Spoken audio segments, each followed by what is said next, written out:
College of New York. Susana Cavallo is a professor of modern languages, and she's also the dean of the John Felice Rome Center.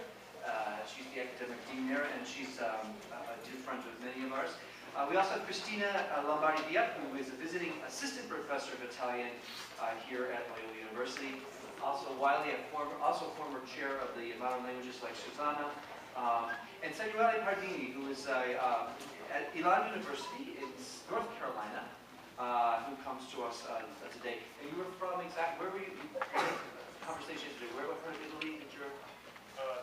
Tuscany. So they're all going to speak from different aspects of some of the people maybe we've heard in previous lectures or previous talks. And we'll get started with Fred then. Okay. Do you need No, I'm just going to sit here and for some reason I left my written text somewhere else. So I'm going to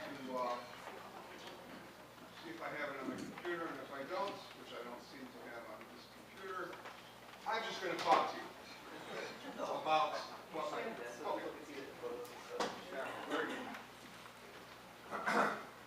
My goal today is to explain to you why you don't know about the writers that we saw earlier, and what happened to the earlier writers of Catholicism, Italian-American Catholicism.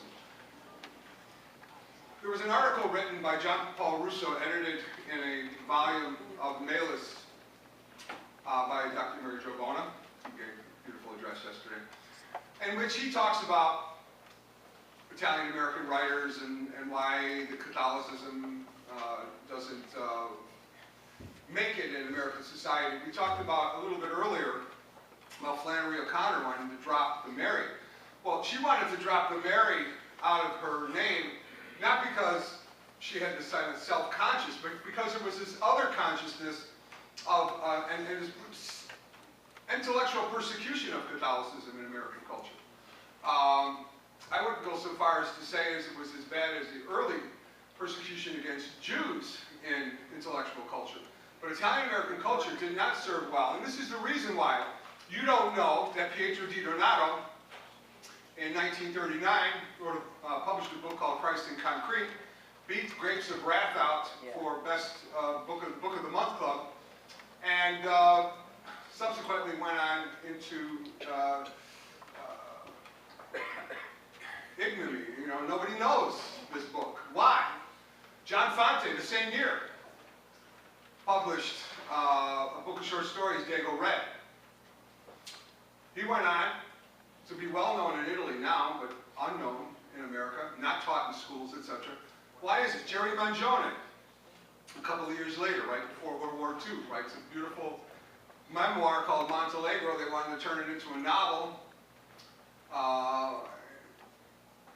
He writes this beautiful book. It was produced and it was supposed to be inside the package that went to every soldier who was shipped overseas during World War II. This was the beginning of World War II. That didn't happen. Had it happened, I'm sure his whole career would have changed. But there's three major writers in American culture that didn't make it. Why? Not because they were Italian-American, I would argue, but it was because they're Catholic. And they weren't great Catholics. You know, they weren't holy rollers, as we used to call the real diehard Catholics.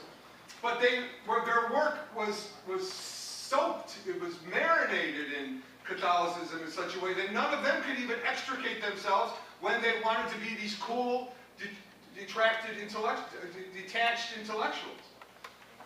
And so you find this incredible Catholicism. And that was something that the American intelligentsia could not tolerate. One of the reasons why these guys were also not accepted into the American intelligentsia is because they refused to kind of blindly accept communism. In the 1930s, to be a commie was to be cool, believe it or not.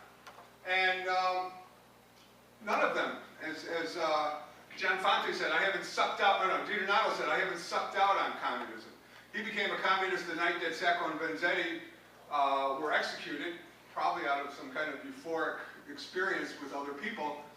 John Fante went to speak to a writers' congress, and immediately the people kind of pulled him out of there because he wasn't talking the party line. And Jerry Mangione certainly never fell for the party line, even though he was left-leaning. And so these people had these strikes against him. And what we find then in the writing of Anne Calcagno, of Tony Artizzone, and the written paper that this comes from will be published, I guess. We'll work on it. But in this paper, I talk about each of the writers that we had here today. And I'm going to kind of recreate it from my own memory, just for a few minutes.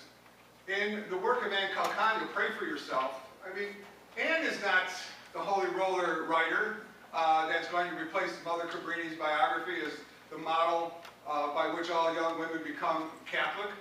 But her work will make you think of your own Catholicism.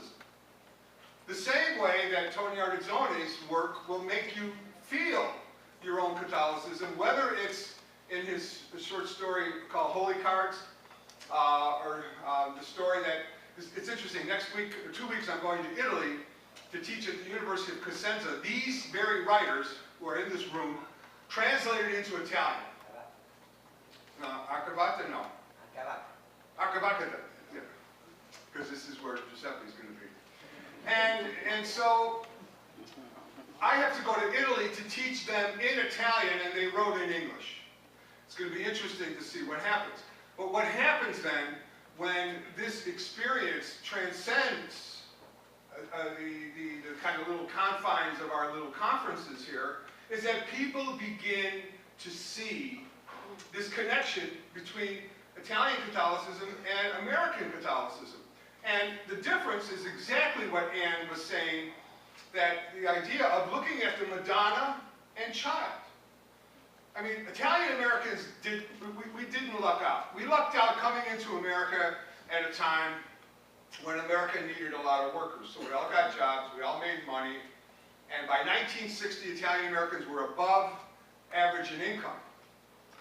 But it wasn't until 2000 that we became above average in education, and the average education in the United States is a high school diploma. That's it. So what does that say? It says that we built our presence on the shoulders of money, not on the shoulders of intellect.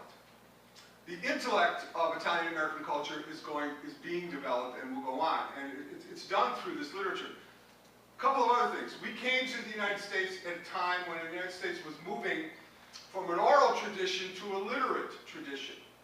We still have a tendency to maintain our culture through the oral tradition, which is nice, family stories and so on. But people don't understand that literature begins when orality is translated into writing. Homer, who's Homer? Homer wrote the Who was Homer? Nobody knows who Homer was. Homerus in Greek means the people.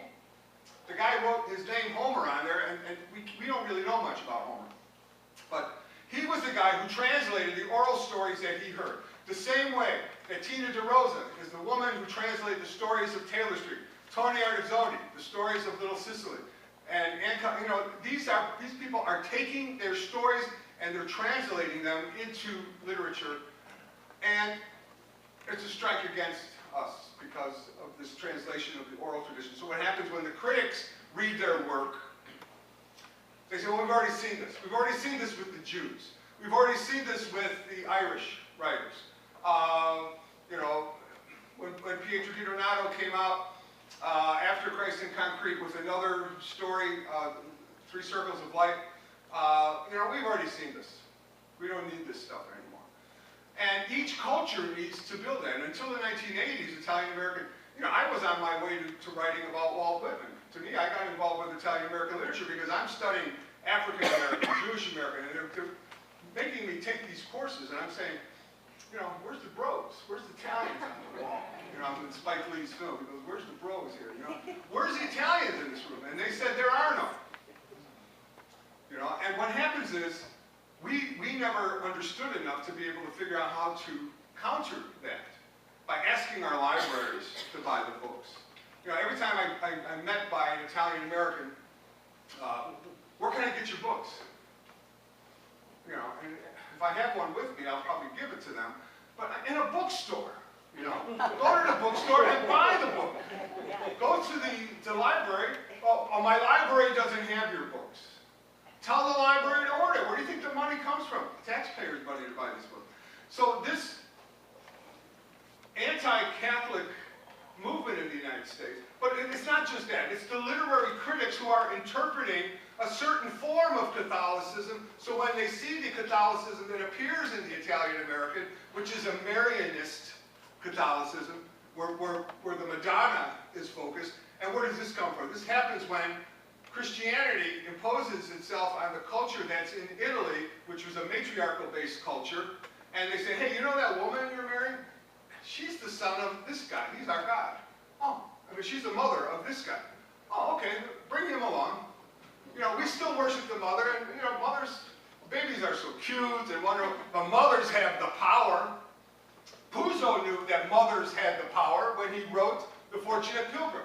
The Fortunate Pilgrim was a literary success in terms of critics. Financially, he lost it. So what happened? What did Puzo do? He did the right American artistic thing to do. He eliminated the mother.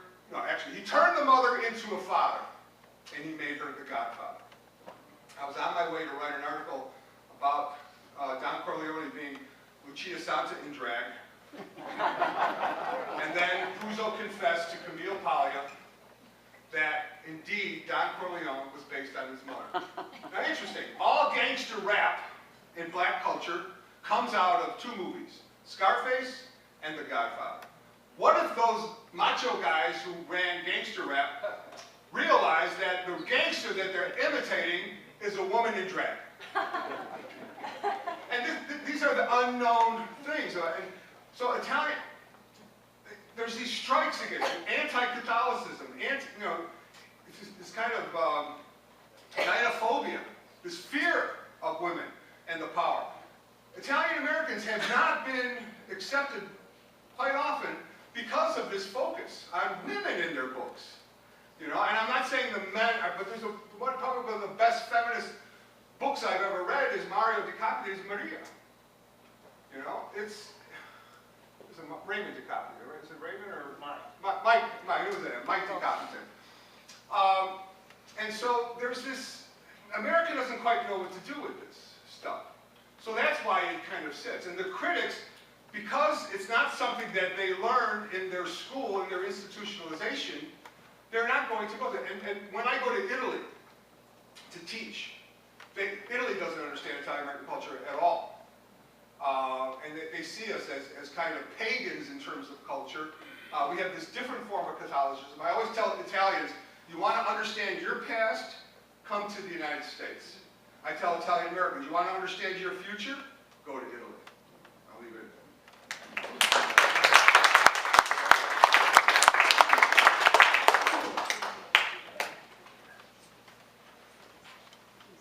I would like to say two things kind of connecting on to that and on the previous session before I read my paper.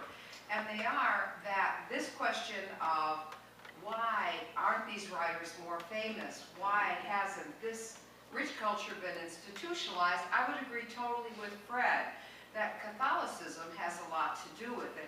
The anti-Catholicism, that still permeates U.S. culture. There also was anti-Italianism, that's for sure. And I was kind of a victim of both. I was telling Anthony Mansueto after he talked about what happened to him at Yale, that I went to Brown University, a very devout Italian-American girl who had 2 dates in her life, and they were both fix-ups. From a traditional Italian-American home, I thought I would be popular because I was going to the school where people like me loved books. I was an oddball in my school because all I did was play the piano and read. And on one of those dates, the only thing I could think to talk about is, have you read The Stranger? It's by this writer, Albert Camus. And my fix-up date looked at his friend and he said, where did you get her from? That's why I had only 2 dates. But anyway, I was immediately named 2 things. Syndicate Sue was one name that they thought was real cute to say to me, which I didn't understand at all. I knew what the syndicate was, but I thought that was peculiar. My name was Susana, not Sue. And the other one was really clever, Little Susie Cavallo.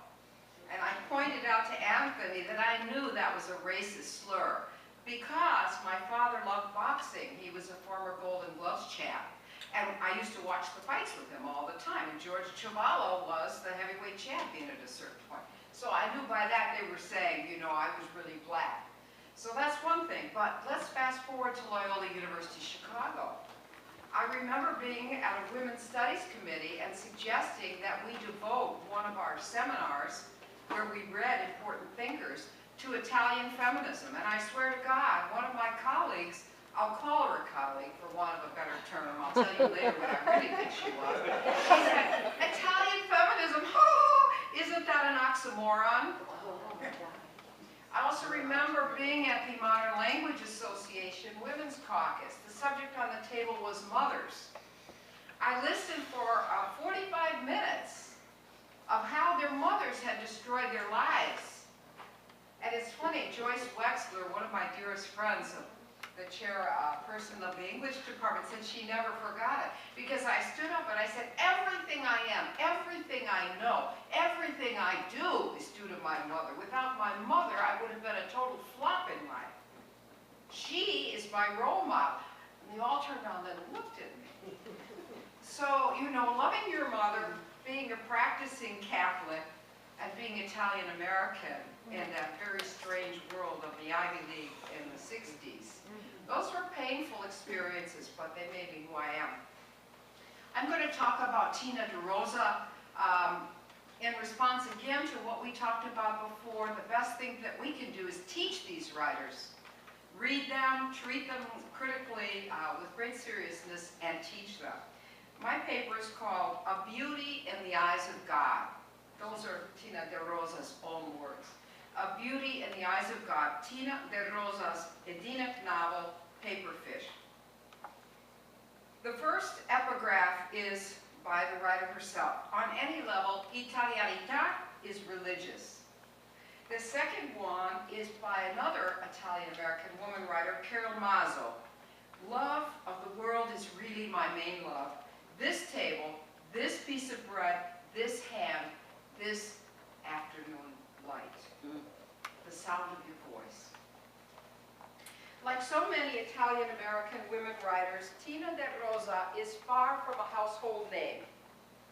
Nonetheless, since the 1980 publication of her singular novel, Paperfish, her writing has been praised and written about by some of Italian studies' most well-known writers and gifted critics. Gerda Mangione, Fred Gardafe, Helen Barolini, Mary Jo Bona, and Mary Frances Tino, to name just a few. When at Gardafe's behest, the novel was reprinted by the feminist press in 2003. It carried the original rhapsodic preface by Sandra Mortola Gilbert, and a no less celebratory afterword by Elvija Giunta. Yet another demonstration of its literary significance. Critics lauded its modernist form, its lyrical style, and de Rosa's daring manipulation of time and space, unusual in a genre characterized in the main by straightforward chronological narration and social realism. They also concurred in seeing in Paperfish an elegy for lost times and places, whether Grandma Doria's land lost across the sea, Italy, or Carmelina's Berrywood Street, de Rosa's evocative name for the little Italy of her childhood. Most of the critics marveled at her ability to create two complete universes, each with its own cosmology, topography, mythology, and heterogeneous cast of characters. Two universes that converged in ambivalent fashion in Carmelina's imagination, beckoning yet ominous, light-filled yet suffused with shadows, pulsating with life, and already evincing the decay that would relegate both to extinction. Italy was, quote, the land that was hidden on the other side of the world with blue waters that were always still, end quote. But at night, the moon was a blue hole in the sky, washing the world blue-black, making the trees black as ash or as death, end quote. De Rosa paints Berrywood Street in chiaroscuro tones as well. First,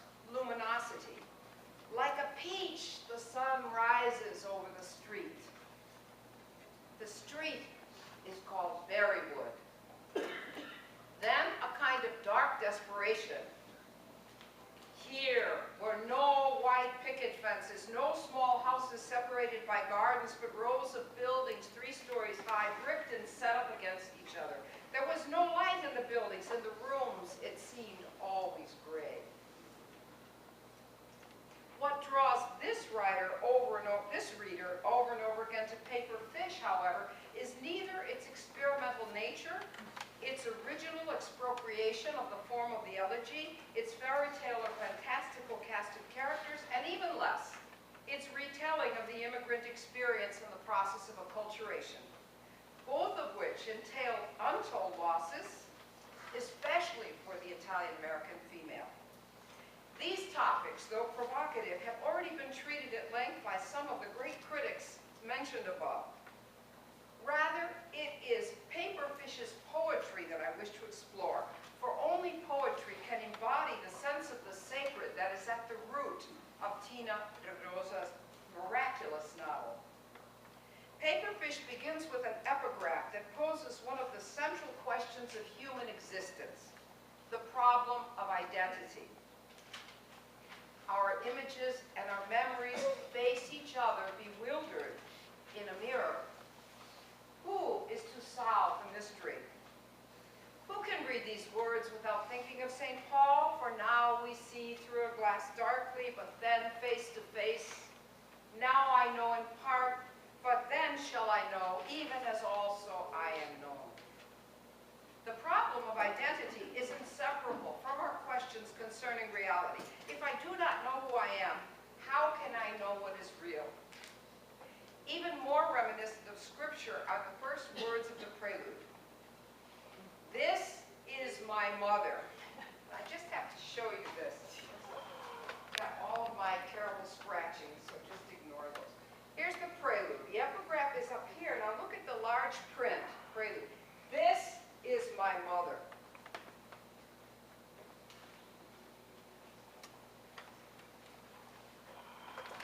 First, the words are reproduced in exceptionally large, bold-faced print set apart from the rest of the sentence. Second, along with the epigraph, they comprise the entire first page of the novel. And third, by their elliptical form, they implicitly pose another question. For Junta, and I quote, the opening words of the first section, "This is my mother," stand almost as a subtitle, suggesting that the writing that follows is itself the mother, the locus of creativity that brings past through memory back to life. An intriguing interpretation, however, I would offer a more radical one. Like the epigraph, with its veiled reference to St. Paul, these words cannot help but bring to mind the most solemn words of the Mass. Not surprising, for the short prelude, a term in itself rich in meaning, for it evokes simultaneously the condition of music, evanescent and beyond language, and a feeling of imminent revelation. These words will dramatize the night of Carmelina's conception. Thus, the prelude, like the words of the consecration, is a celebration of spirit made flesh. Sarah's mother cleans, cooks, and engenders a child in an act of love that is described Edinically. This is my mother washing strawberries. These are my mother's hands. Skin that has touched thousands of things now touches strawberries. And strawberries are the first thing she has ever touched.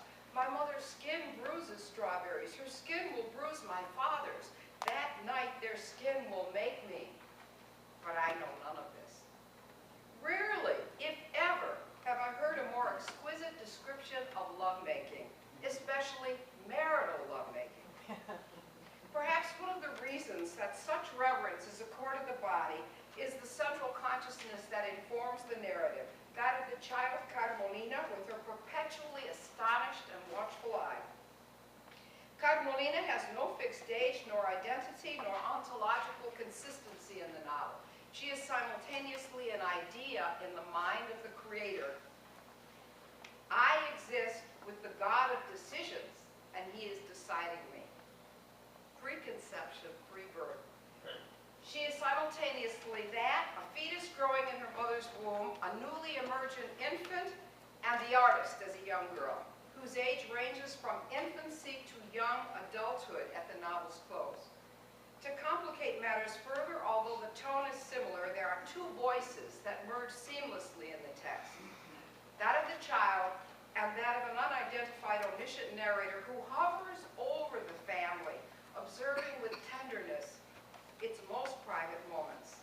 If the first-person narrator that begins the novel telescopes her entire life in one continuous flow from preconception to the death of her father 21 years later, the third-person narrator who fills in the blanks is also Carmelina, but a Carmelina distant in time, place, and experience. The dramatic elements of the story derive from this tension. Like most children, Carmelina either misunderstands or understands very little of the adult world that surrounds her.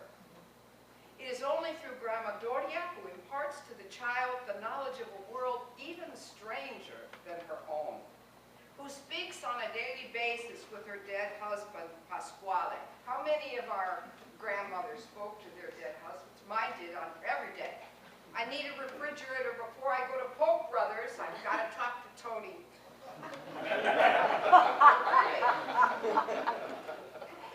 So Grandma Doria speaks to Pasquale, who sees in the incurable illness of Carmelina's sister Doriana the presence of the black swans of her native Bosco Reale. It is only through Grandma Doria that Carmelina comes to understanding and the fullness of existence. Such oppositions are everywhere in Paper Fish. From the first moment, the reader is submerged in a timeless universe peopled with wandering gypsies and walking dead. But this universe is also an Italian-American working-class community firmly rooted in a specific time and place, Chicago's Taylor Street in the 40s and 50s. The convergence of these two realities is achieved effortlessly in the opening scene of the novel. Carmelina's mother is washing strawberries, as we have seen. Quote, "In a sink yellowed by all foods, all liquids yellow," end of quote.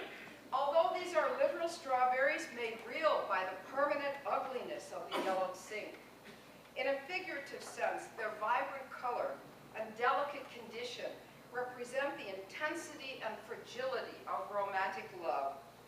They are a gift to a husband who still remembers with awe their wedding night. Another amazing quote. On the first night, she had stood there in the dark, her hair and her breasts luxuriant, and looked at him. When he did nothing, she took her head in his hands and held him to her. He wept. Then he heard her voice, calling to him, sweet as an angel. These images of the Bella Casa family's daily lives are what makes Paper Fish so unique in 20th century literature. Like Toni Morrison in Beloved, Maxine Hong Kingston in The Woman Warrior, William Faulkner in The Sound and the Fury, or Juan Rulfo in Pedro Paramo. In Paper Fish, Tina de Rosa reveals to us the inner life of her characters, their dreams, fears, and aspirations, their natural spirituality, equal parts faith and peasant superstition, and their dignity and grandeur despite lives of financial hardship and daily humiliation.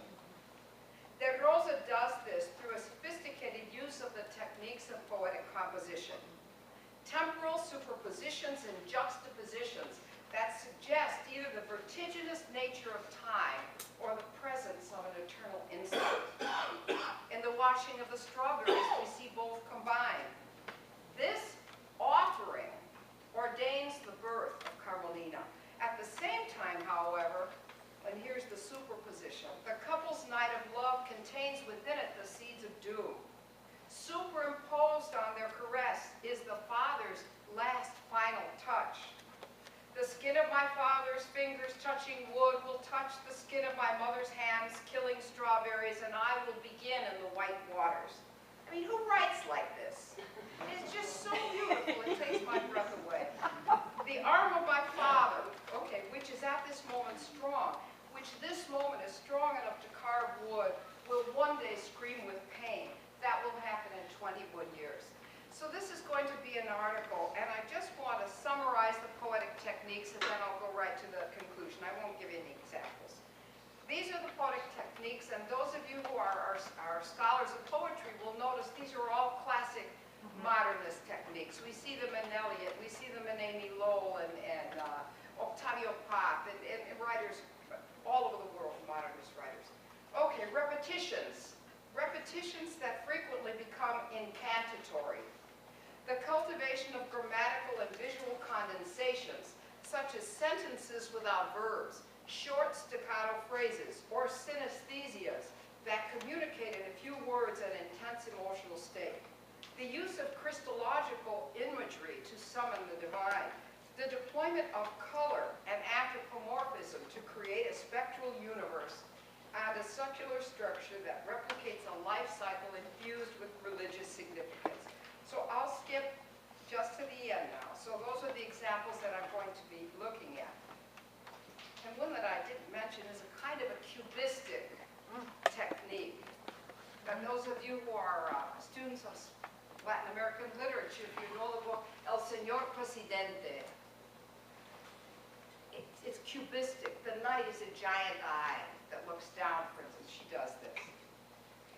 Ultimately, however, Paperfish is not for me, even though it is for many critics a story of loss but of hope.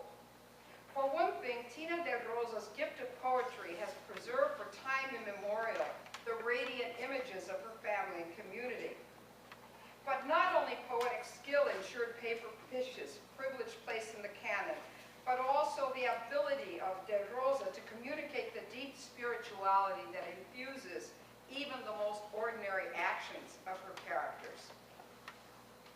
For the Mexican poet Octavio Paz, there are only three means of overcoming our temporal limitations, only three means of dwelling, if only for an instant, in a realm beyond time and space. These are the erotic experience, the mystical embrace, and the poetic act. If they differ, it is only in the object for whom our actions are destined. In the erotic experience, it is the union with the loved one. In the religious experience, it is the union of the purified soul with God. In the poetic experience, it is the reintegration of man with his deeper self. There is no doubt that Tina de Rosa's luminous novel, Paperfish, partakes in all three of these experiences. Hence its permanence, hence its universality. Love is seen as something that defies the laws of physics. Religious belief shares with love the lover's ability to fuse with the other. It endures all the indignities, as St. Paul tells us, and it is clearly the saving grace of the beleaguered Taylor Street community in Paperfish. Finally, Tina de Rosa has the ability to make us see in the commonplace the miraculous, to recognize in the most